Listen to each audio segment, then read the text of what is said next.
चरक संहिता के अध्ययन हेतु आप सभी का स्वागत है। मैं डॉक्टर मंजूषा खुराना संजीवनी हेल्थ केयर करनाल हरियाणा में आयुर्वेद के क्षेत्र में कार्यरत हूँ। हम यहाँ चरक संहिता का अध्ययन कर रहे हैं और निदान स्थान का पहला अध्याय जहाँ ज्वर के बारे में कहा गया है उसको भी जान चुके हैं। आज हम निदान स्थान का द्वितीय अध्याय रक्त पित्त अध्याय का अध्ययन करेंगे। रक्त पित्त दो शब्दों से बना है, रक्त और पित्त, ये दोनों एक जैसी चीज़ें हैं। जब पित्त दूषित होकर रक्त को भी दूषित करता है तो उस समय रक्त पित्त रोग उत्पन्न होता है। और विशेषतः रक्त पित्त उसी रोग को कहा जाता है जहाँ पर रक्त स्राव होता है। और रक्त स्राव वो कहीं से भी हो सकता है, वो उदर मार्ग से हो सकता है, यानी मुंह से आ सकता है, आँख, नाक, कान से भी आ सकता है, और अधो मार्ग से भी, यानी मल मूत्र के द्वारा भी जब रक्त स्राव होगा तो उसे रक्त पित्त कहा जा सकता है। तो अब रक्त पित्त क्या है और उसके विशेष तौर पर निदान क्या है वो हम इस अध्याय के अंतर्गत जानेंगे। निदान स्थान में 8 अध्याय कहे गए हैं और 8 अध्यायों में 8 ही रोगों के बारे में कहा गया है। और यहाँ पर केवल रोग के निदान को समझाने के लिए ही यह निदान स्थान कहा जा रहा है। जब हम किसी भी रोग के निदान को समझ जाते हैं, और विशेषतः अगर हम आयुर्वेद की बात करें तो रोगों के कारण केवल 3 दोष वात पित्त कफ को ही माना गया है। जब भी ये वात पित्त कफ प्रकोपित होंगे तभी व्याधि उत्पन्न होगी। यानी कि अगर कहीं पर वातज रोग है, रोग कुछ भी हो, लेकिन अगर वो वातज है तो उसके कारण लगभग एक जैसे रहेंगे। और इसी प्रकार अगर कोई पित्तज व्याधि है, पित्त प्रकोपित हुआ है, तो पित्त प्रकोपित होने के कारण भी लगभग एक जैसे ही होंगे। और कफश व्याधि में कफ को प्रकोपित करने वाले कारण लगभग एक जैसे होंगे। तो इसलिए इन अगर 8 रोगों को हम ध्यान से समझ जाते हैं कि वात प्रकोपित होने के कारण क्या है, पित्त के क्या है और कफ के क्या है, तो हम किसी भी रोग को जान सकते हैं। और फिर इनको जानकर हम चिकित्सा भी बहुत अच्छी तरह से कर पाने में सक्षम हो सकते हैं।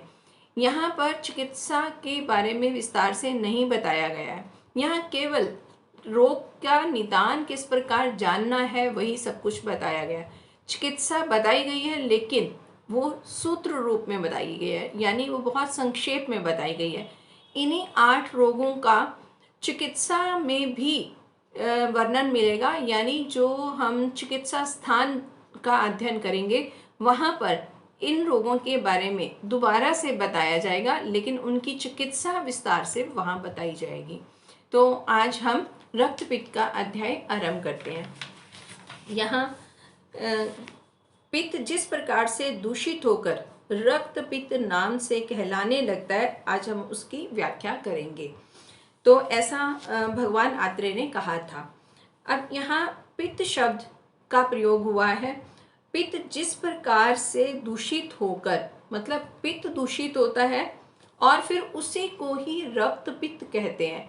कहने का भाव ये, जब पित्त प्रकोपित हुआ उसने रक्त को दूषित किया और उस समय जो अवस्था या रोग उत्पन्न हुआ उसे रक्त पित्त कहा गया। रक्त पित्त का निदान और संप्राप्ति बताई जा रही है, यानी किन कारणों से पित्त दूषित होकर रक्त पित्त व्याधि को उत्पन्न करता है।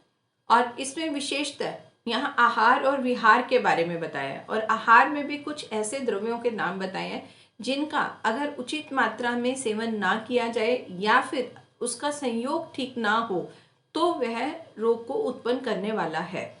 तो यहाँ शुरू में ऐसा कहा कि मनुष्य जई, वनकोदो और कोदो आदि अन्नों को अधिकतर खाने लगता है। ये जई यवक को कहा जाता है, जिसे आजकल हम ओट्स कहते हैं। और वनकोदो और कोदो ये भी एक तरह की मिलेट्स ही हैं, जिनको आजकल हम श्रीखंड कहते हैं। ये सभी चीज़ें गुणों वाली हैं, ये हमारे लिए बेनिफिशियल भी हैं, लेकिन इनका अगर अधिक मात्रा में प्रयोग किया जाएगा तो उससे पित्त प्रकोपित होगा और पित्त प्रकोपित होने के बाद वह रक्त पित्त रोग उत्पन्न कर सकता है। तो यहाँ पर अधिक मात्रा और विशेषता मिलेट्स की के बारे में कहा गया है। और बहुत अधिक उष्ण और तीक्ष्ण अणुओं को सेम, उड़द, कुल्थ की दाल और क्षार के साथ खाता है। तो यहाँ जो उष्ण द्रव्य हैं अगर उनका सेवन अधिक किया जाएगा और साथ ही जो तीक्ष्ण है, जैसे जिसमें मिर्च मसाले चीज़ें ज़्यादा डाली होंगी, वो सभी उष्ण हो जाएंगी, उससे शरीर में पित्त प्रकोपित होगा। तो पित्त प्रकोपित होने से ही ये रोग उत्पन्न होगा। और साथ ही अब उसमें ये कहा है कि जैसे सेम, उड़द और कुल्थ की दाल और क्षार ये भी उष्ण द्रव्य है, तो इनके साथ अगर इनका सेवन किया जाएगा तो यह पित्त प्रकोपित करने वाला होगा। दही, दही का पानी, मट्ठा और कटवर यानी जो खट्टा मक्खन निकाला गया मट्ठा है, और कांजी, ये इनके साथ भोजन करता है। तो ये कुछ खट्टी चीज़ें भी कही गई हैं और विशेषतः यहाँ पर दही को कहा गया है।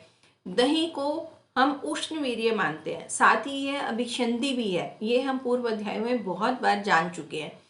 दही का प्रयोग आयुर्वेद की दृष्टि से बहुत अच्छा नहीं माना जाता है। यहाँ हम प्रकृति के अनुसार ही इसका सेवन करने के लिए कहते हैं, क्योंकि यह उष्णवीर्य है तो ये पित्त प्रकोपित करने वाला है। तो इसी के साथ और कहा कि दही और दही का पानी, मट्ठा, कटवर, यहाँ विशेषतः हम जो खट्टी चीज़ें हैं उनके बारे में कह रहे हैं। लस्सी भी वो जो खट्टी है, और साथ ही दही का पानी भी जो खट्टापन में है, वो चीज़ें जो है वो पित्त को बढ़ाने वाली होंगी। और साथ ही कांजी, ये भी खट्टा ही द्रव्य, मतलब ये अम्ल होते हुए पित्त को प्रकोपित करेंगे। और सुअर, भैंस, भेड़, मछली और गोमांस, अब ये कुछ तरह के मांस बताए हैं जो कि पित्त को प्रकोपित करने वाले हैं। और तिल की खली, तिल की खली का मतलब है कि तिल में से जब तेल निकाल लिया जाता है तो जो शेष भाग बचता है उसको तिल की खली कहा जाता है। और आलू सूखे शाकों के साथ मिलकर खाता है। तो ये सभी चीज़ें भी उष्ण बताई और ये पित्त प्रकोपित करने वाले हैं। और मूली, सरसों, लहसुन, करंच, सहजन, मीठा सहजन जिसको शिगरू कहा जाता है, और कड़ी, और रोहिश घास, काली तुलसी, और तुलसी, वन तुलसी, गंडीर, काल मालक, और पुदीना, शवक, शवक मशरूम को कहते हैं, और मरुआ का शाक, कड़ी या चटनी आदि अधिकांश खाता है, मतलब उसकी मात्रा अधिक करता है। तो इनके अंतर्गत जो कहा गया है इसको हम समझते हैं। मूली और सरसों, लहसुन, इनको भी उष्ण कहा जाता है।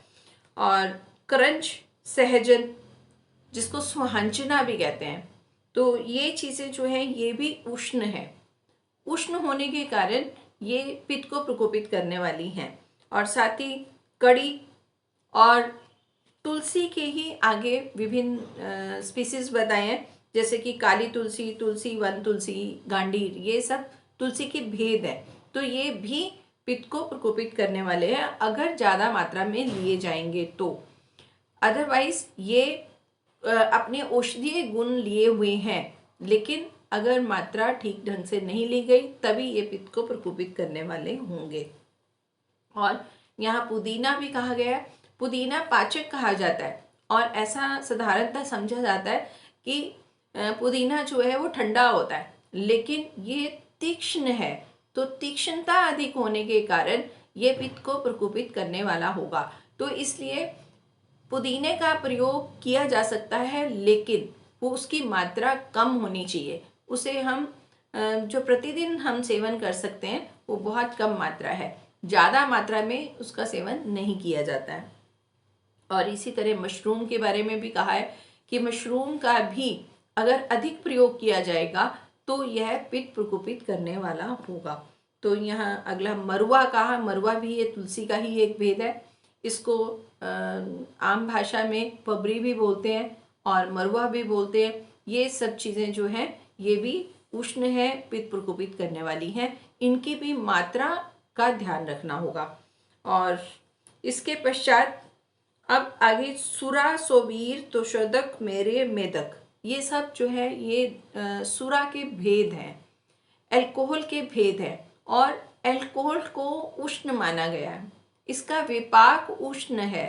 तो जब इसका सेवन अधिक मात्रा में किया जाएगा तो ये पित्त को प्रकोपित करने वाला होगा। इसी के साथ सिरका भी कहा गया है, तो ये भी एक तरह का अल्कोहलिक ही है, उसकी निर्माण विधि एक जैसी होती है। तो इस तरह से ये पित्त प्रकोपित करने वाला।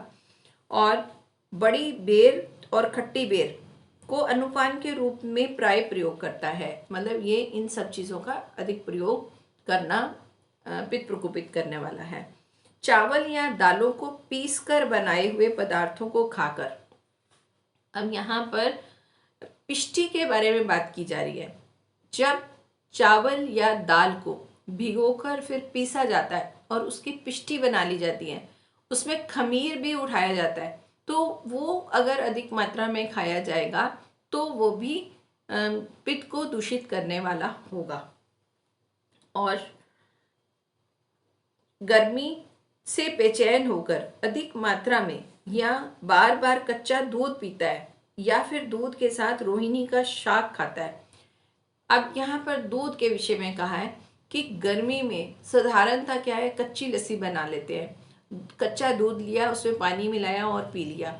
तो ये साधारणतः हम ये लोग करते हैं, लेकिन यहाँ पर ऐसा कहा गया है कि अगर ये बार बार किया जाए, यानी ये भी अधिक मात्रा में अगर लिया जाता है, तो ये पित्त को प्रकोपित करने वाला है। और दूध के साथ रोहिणी का शाक, ये भी एक तरह का जो संयोग है वो उचित नहीं माना जाता है और इसका सेवन भी पित्त प्रकोपित करने वाला है। और सरसों के तेल में और अक्षार के साथ पकाया हुआ जंगली कबूतर का मांस खाता है।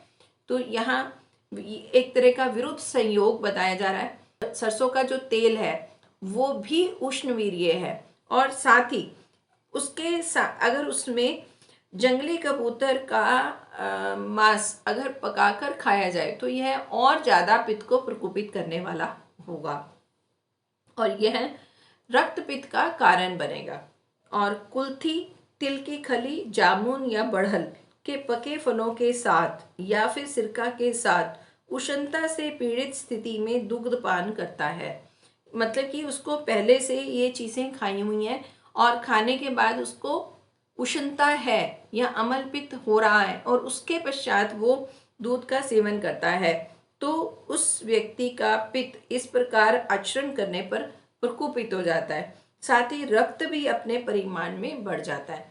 तो इन ये जो अभी परिस्थितियां बताई हैं उसमें पित्त तो प्रकोपित होगा और इनके साथ ही रक्त यानी उसकी मात्रा बढ़ जाएगी। तो ये दो चीज़ें बताई कि पित्त प्रकोपित हो रहा है और रक्त की मात्रा बढ़ रही है। अब इसके पश्चात यहाँ संप्राप्ति बताई जा रही है कि किस तरह से रोग उत्पन्न होता है। तो इसमें रक्त की मात्रा बढ़ने पर प्रकोपित पित्त, ये हम पहले समझ चुके हैं कि दोनों अवस्थाएं, रक्त बढ़ा और पित्त प्रकोपित हुआ, समस्त शरीर में फैलकर यकृत और प्लीहा से उत्पन्न होने वाले रक्त को बहाने वाले स्रोतों के रक्त के प्रवाह से भरे होने से भारी हुई मुखों तक पहुंचकर उन्हें रोक देता है। तब वही पित्त रक्त को दूषित कर देता है। तो इस तरह से ये रक्त दूषित होता है और फिर रक्त पित्त की उत्पत्ति होती है। और इस संप्राप्ति को अगर हम समझे तो यहाँ पर यकृत, लिवर और प्लीहा, जिसे स्प्लीन कहते हैं, इन दोनों से संबंधित रोग बताया है।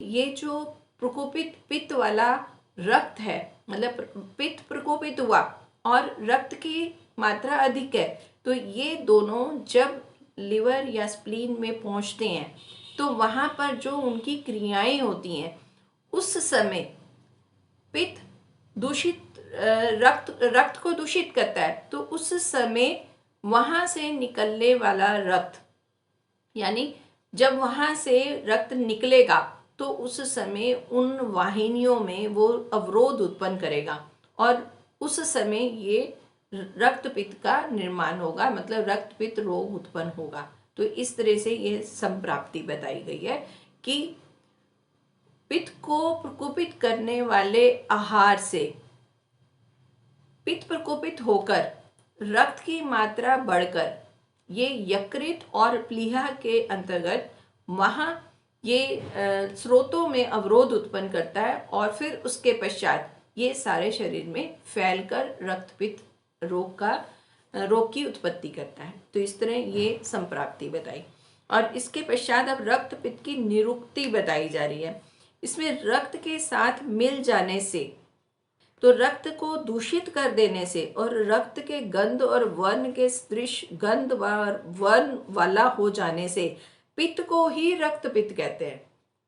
क्योंकि पहले पित्त प्रकोपित हुआ है, उसने रक्त को दूषित किया है। अब पित्त और रक्त आपस में मिल गए हैं, अब रक्त के समान ही पित्त हो जाता है, रक्त के जैसा ही गंध वाला हो जाएगा और उसके ही वर्ण वाला और उसके जैसा ही यह कार्य करेगा। तो इस तरह से कि जो प्रकोपित हुआ पित्त था, अब उसी को ही रक्तपित्त कहा जा रहा है। तो इस तरह ये रक्तपित्त की निरुक्ति बताई है। अब यहाँ पर एक तालिका दी गई है, उसमें ये जो चीज़ें अभी हमने पढ़ी हैं उसी को ही यहाँ पर बताया गया है कि रक्तपित्त संप्राप्ति बोधक सारणी बताई है। तो इसमें पहले बताया कि पित्तवर्धक निदान, मतलब जो भी हमने पित्त को बढ़ाने वाले आहार का सेवन किया और उससे पित्त प्रकोपित हुआ, और पित्त प्रकोपित होने के बाद प्रकोपित पित्त के अपने ही गुणों के द्वारा उसने रक्तपित्त को उत्पन्न कर दिया। और साथ ही उसमें यह बताया कि पित्त प्रकोप होने से संयोग, दूषण एवं गंध वर्ण की समानता रक्त के साथ बताई है। उनके साथ ये दुष्ट पित्त से फिर 3 प्रकार का रक्तपित्त उत्पन्न होता है, जो कि है ऊर्ध्व मार्ग, अधोमार्ग और उभय मार्ग। इसका मतलब ये कि जब रक्तस्राव ऊपर के मार्ग से यानी मुंह से, आंख से, कान से, नाक से होगा तो उसे हम ऊर्ध्व मार्ग वाला रक्तपित्त कहेंगे। और अगर वो मलमूत्र के द्वारा यानी अधोमार्ग के से रक्त की प्रवृत्ति हो रही है तो वो अधोमार्ग होगा। और अगर दोनों से ही होने लगेगा, मतलब मुंह से भी रक्त आ रहा है और मलमूत्र के द्वारा भी रक्तस्राव हो रहा है, तो यह उभय मार्ग कहा जाएगा। तो इस तरह से ये सारणी में वही रक्तपित्त की संप्राप्ति के बारे में समझाया गया है। इसके पश्चात अब श्लोक संख्या 6 में हम ये जानेंगे कि रक्तपित्त का पूर्व रूप क्या है, यानी जिसे रक्तपित्त होने वाला है तो उससे पहले कुछ लक्षण दिखाई देंगे। अब वो लक्षण यहाँ कहे जा रहे हैं कि उस रक्तपित्त के ये पूर्व रूप होते हैं, जैसे अन्न खाने की इच्छा नहीं होना। जब पित्त प्रकोपित हुआ तो उसका मतलब वहाँ पर अम्ल पित्त के लक्षण दिखाई देंगे। अब वहाँ एसिडिटी हम समझ सकते हैं, वही वाले सभी लक्षण यहाँ दिखाई दे रहे हैं। सबसे पहला तो ये कि खाना खाने की इच्छा नहीं, क्योंकि जठराग्नि ठीक कार्य नहीं कर रही है और ये भूख नहीं लगेगी। और भोजन कर लेने पर अन्न का विदाह होता है, तो विदाह का मतलब वहाँ पर जो एसिडिटी, जलन, इस तरह की स्थिति उत्पन्न होगी। और गले में जलन महसूस होती है, सिरके जैसी खट्टी और वैसी ही गंध वाली डकार आती है, तो ये भी वही स्थिति जब पित्त प्रकोपित हुआ है। और बार बार वमन होता है। बार बार वमन होने का मतलब कि बार बार उल्टी आती है, और यह हम ऐसा समझ सकते हैं कि प्रकृति स्वयं चिकित्सक है। जब भी शरीर में कोई भी विषातीय द्रव्य एकत्रित होते हैं, यानी जो टॉक्सिन्स वहाँ पर इकट्ठे हुए हैं, तो हमारी नेचर, हमारी प्रकृति हमें स्वस्थ रखना चाहती है। उसी स्वस्थ रखने की प्रक्रिया में ही वो टॉक्सिन्स को, विजातीय द्रव्यों को या दोषों को बाहर निकालने का प्रयास करती है। तो यहाँ पर वही स्थिति है। अगर अम्ल पित्त है और भोजन जो है वो ठीक ढंग से नहीं पच रहा है, तो उसे बाहर निकालने के प्रयास में वो बार बार उल्टी करने जैसा होगा। तो उल्टी आएगी तो वमन होगा, तो इसका मतलब वो शरीर से टॉक्सिन्स को बाहर निकालने का प्रयास हो रहा है। वमन करते समय आंख न जाना, आंख नाक से पानी आना, मुंह से लार टपकना आदि ये रूप हो जाता है। तो कहने का मतलब ये कि शक्ल जो है वो डरावनी हो जाती है। वो अगर इस तरह की स्थिति है तो जो व्यक्ति है वो अपने आप को स्वाभाविक नहीं दिखाई देता है, वो उसकी शक्ल जो है वो डरावनी दिखाई देती है। और स्वर भंग यानी उसकी आवाज़ बदल जाती है, अंगों में थकावट और मुंह से धुआं निकलने जैसा प्रतीत होता है। तो यहाँ पे मुंह से धुआं निकलने का मतलब ये नहीं कि मुंह से धुएं ही निकलते हैं, लेकिन उसका मतलब ये है कि वहाँ पर भी उसको गर्मी का एहसास होता है क्योंकि पित्त प्रकोपित है। तो उस तरह की स्थिति यहाँ पर दिखाई देती है। और साथ ही शरीर के सर्वांग में जलन होती है और मुंह में लोहा और रुधिर, मछली और अपक्व अन्न यानी आम की सी गंध होती है, क्योंकि इस समय खाने का आहार का पाचन नहीं हो रहा है और पित्त प्रकोपित है, साथ में रक्त दुष्टि है। तो उस तरह से ये सभी जो है परिस्थितियाँ उत्पन्न होंगी। और शरीर के हाथ पैर आदि अंग, मल मूत्र स्वेद, थूक, नासिका का मल, मुख नाक के मल और आंख का कीचड़ और शरीर पर उठने वाली फुंसियाँ लाल वर्ण की, हरी या हल्दी के रंग की प्रतीत होती है। तो ये भी अगर इस तरह से कुछ दिखाई देने लगता है कि उसमें मल मूत्र स्वेद थूक और नासिका का जो मल है वो अधिक दिखने लगता है, और मुंह और कान का मल और आंखों में कीचड़ भी अगर अधिक आने लगता है, और साथ ही शरीर पर छोटे छोटे दाने हो जाते हैं, फुंसियाँ सी उत्पन्न होती हैं, तो इसका मतलब पित्त प्रकोपित हो रहा है। तो ये रक्तपित्त का एक पूर्व रूप हो सकता है।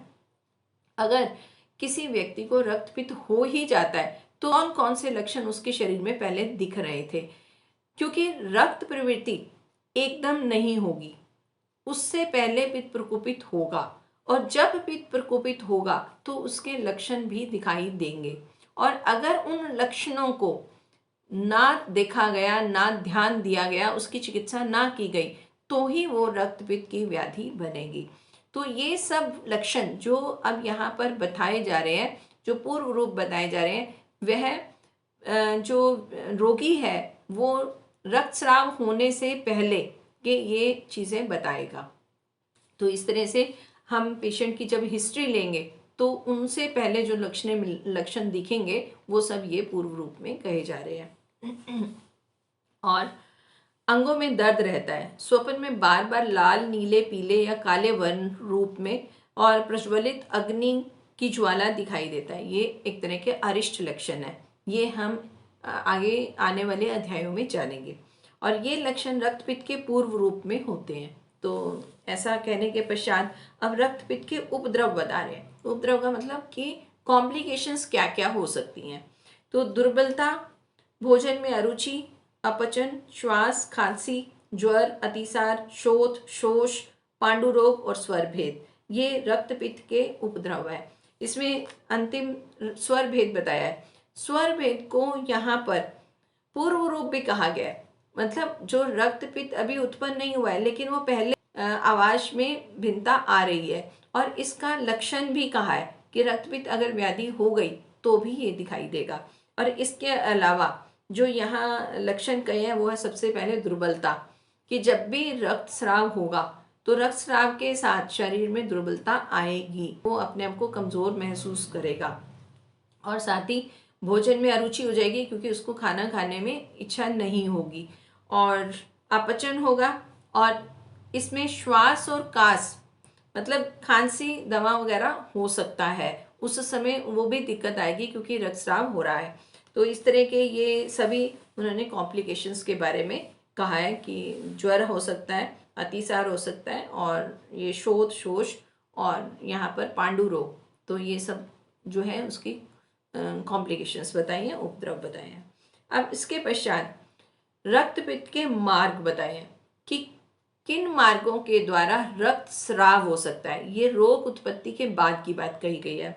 और विशेषतः ये एक प्रश्न भी पूछा जाता है परीक्षा में कि रक्तपित्त के मार्ग कितने बताए हैं। तो यहाँ पर रक्तपित्त के मार्ग 2 बताए हैं, ये ध्यान देने वाली बात है। साधारणतः हम 3 समझते हैं, लेकिन यहाँ पर विशेष तौर पर यह लिखा गया है कि 2 प्रकार के मार्ग हैं। तो इसमें ऊपर का मार्ग और नीचे का मार्ग, मतलब ऊर्ध्व मार्ग और अधो मार्ग। तो ये बहुत ध्यान देने वाली बात। जिस शरीर में कफ बढ़ जाता है उसमें कफ के संसर्ग से ऊपर को उठता हुआ रक्तपित्त कान, नाक, नेत्र, मुख में गिरने लग जाता है। तो यहाँ पर जहाँ पर भी कफ की वृद्धि होगी तो कफ के साथ अगर पित्त भी प्रकोपित हुआ है और रक्त पित्त रोग उत्पन्न हो गया है तो वो कफ के संयोग के साथ ये उधर्व मार्ग से बाहर आने की प्रवृत्ति होगी। तो ये उधर्व मार्ग का एक उदाहरण दिया गया है। और इसके पश्चात बताया कि जिस शरीर में वात अधिक बढ़ जाता है, जिसमें उसमें वायु के संसर्ग से नीचे के मार्ग में पहुंचकर मूत्र और मल के मार्गों से निकलने लगता है। अब अगर वात भी बढ़ा हुआ है तो वात के साथ अगर पित्त प्रकोपित होकर संयोग करता है तो उस समय रक्तस्राव अधोमार्ग से होगा। तो यहाँ पर बिल्कुल क्लियर बताया है कि अगर शरीर में कफ बढ़ा है तो उस समय वमन होगा, या ऐसा कहें कि उधर्व मार्ग से रक्तस्राव होगा। और अगर वात प्रकोपित है, वात वृद्धि हुई है, तो वात अपने स्थान, क्योंकि कफ का स्थान ऊपर माना गया है और वात का स्थान नाभि से नीचे का माना गया है, तो कफ के साथ ऊपर के मार्ग से रक्तपित्त होगा। और अगर वात प्रकोपित है, वात जो है बढ़ी हुई है, तो वो अपने साथ रक्तस्राव नीचे की तरफ करेगा। तो इस तरह से ये दो मार्ग बताए गए हैं। और जिस शरीर में वात और कफ दोनों बढ़ जाते हैं उसमें वात के संसर्ग से नीचे और कफ के संसर्ग से ऊपर और दोनों मार्गों में वह पहुंचता है तथा शरीर के सभी ऊपर के तथा नीचे के मार्गों या छिद्रों से रक्तपित्त निकलने लगता है। लेकिन अगर शरीर में वात भी बढ़ा है और कफ भी बढ़ा है तो फिर रक्त का स्राव दोनों मार्गों से हो सकता है, क्योंकि कफ के संयोग से वो मुख के द्वारा या आंख नाक के द्वारा निकलेगा और फिर वात की वजह से वो मलमूत्र के द्वारा रक्तस्राव होगा। अब रक्तपित्त की साध्यता और असाध्यता के बारे में बताया जा रहा है। इनमें से जो रक्तपित्त ऊपर के मार्ग का है वह साध्य है, क्योंकि उसकी चिकित्सा सुविधापूर्ण है और विरेचन द्वारा उसकी चिकित्सा हो जाती है और उसकी चिकित्सा में उपयोग करने के लिए बहुत सारी औषधियाँ हैं। अभी ये बताया गया कि अगर कफ का संयोग है तो वो उधर्व रक्तपित्त है, और यही साध्य कहा क्योंकि रक्तपित्त की चिकित्सा हेतु हम विपरीत चिकित्सा करते हैं। अगर उधर्व मार्ग से रक्तस्राव है तो उसमें विरेचन करवाया जाएगा, यानी उसमें मल की शुद्धि अधोमार्ग से करवाई जाएगी। तो ऐसा विरेचन देने के लिए हमारे पास बहुत सी औषधियाँ होती हैं और विरेचन देना आसान कार्य भी होता है। तो इस तरह से ये चिकित्सा भी सरल होती है, इसीलिए इसको साध्य कहा है कि ये ठीक हो जाता है। लेकिन इसके विपरीत आगे कहा है कि जो रक्तपित्त नीचे के मार्ग वाला है, यानी मलमूत्र के साथ रक्त का स्राव हो रहा है, तो यह याप्य है, मतलब वो जल्दी से ठीक होने वाला नहीं है, क्योंकि उसकी चिकित्सा वमन के द्वारा होगी, क्योंकि ये चिकित्सा विपरीत करनी होती है और औषधियाँ भी अलग है। और वमन करवाने के लिए हमारे पास औषधियों की मात्रा कम है। विरेचन करवाने के लिए बहुत सी औषधियाँ हैं, लेकिन वमन करवाने के लिए कुछ कम औषधियाँ हैं। और इसके पश्चात अब जो रक्तपित्त ऊपर नीचे दोनों मार्गों से होता है वह असाध्य होता है, मतलब उसकी चिकित्सा करना मुश्किल है, क्योंकि उसकी चिकित्सा ना तो वमन से हो सकती है ना ही विरेचन से, क्योंकि यहाँ चिकित्सा में विपरीत करनी है। तो विपरीत तो तब होगी जब वो एक स्थिति पर होगा, लेकिन अगर दोनों तरफ से ही रक्तस्राव हो रहा है तो उसकी हम चिकित्सा हमारे लिए करना बहुत मुश्किल कार्य हो जाएगा। इसीलिए इसे न ठीक होने वाला रोग कहा है। और इसके पश्चात रक्तपित्त का अब ऐतिहासिक कारण बताया कि रक्तपित्त का किस तरह से माना जाता है कि ये होता है।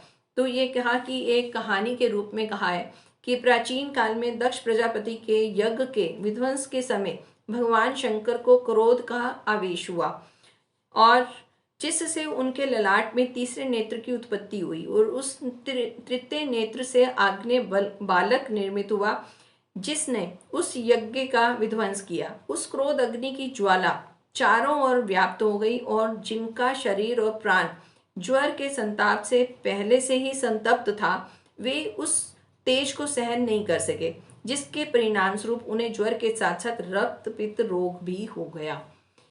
यह एक कहानी के माध्यम से समझाने का प्रयास किया जा रहा है कि भगवान शंकर, उन्होंने जो यज्ञ में अवरोध उत्पन्न हुआ तो वो अवरोध से उनका क्रोध आया और क्रोध में ही कहते हैं कि तीसरा नेत्र खुला और उन्होंने एक बालक का निर्माण किया।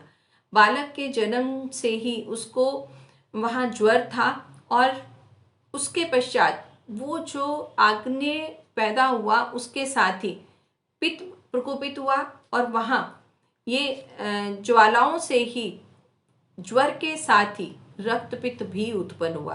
तो हम आज इसको वैज्ञानिक दृष्टि से अगर देखें तो ऐसा हम मान सकते हैं कि वो रोगों के कारण को ही समझाने के लिए ये कथा कही गई है। और अब रक्तपित्त का चिकित्सा सूत्र बताया जा रहा है, संक्षेप में चिकित्सा बताई जा रही है। अभी तक हमने रक्तस्राव के बारे में जाना है कि अगर ऊर्ध्व मार्ग से रक्तस्राव हो रहा है या फिर अधो मार्ग से हो रहा है तो वो एक इस तरह की स्थिति है कि जिसका हमें जल्दी से इलाज कर लेना चाहिए, नहीं तो ये काफ़ी नुकसानदायक हो सकता है। और अभी हमने कारणों को भी समझ लिया है, चिकित्सा सूत्र हम आने वाली कक्षा में जानेंगे। और इसी के साथ आप सभी को सादर नमस्ते।